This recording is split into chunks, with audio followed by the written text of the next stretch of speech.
ძალიან ბევრი კითხვა მომდის ყოველთვის, როდის დაბრუნდები.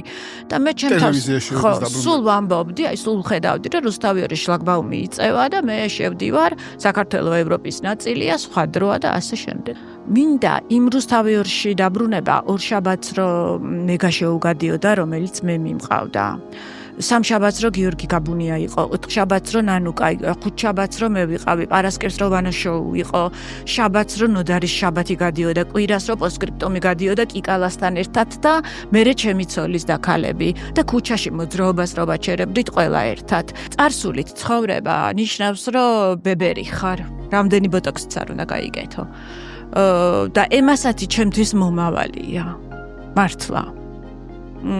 იქ გეგმა აღარანაირი არ მქონდა. ყველაფერი გაკეთებული მქონდა, რასაც შეიძლება ადამიანმა მიაღწიოს. ამოწურე შენ თავი ტელევიზიაში ბოლო? ტელევიზიაში ალბათ უკვე აღარ.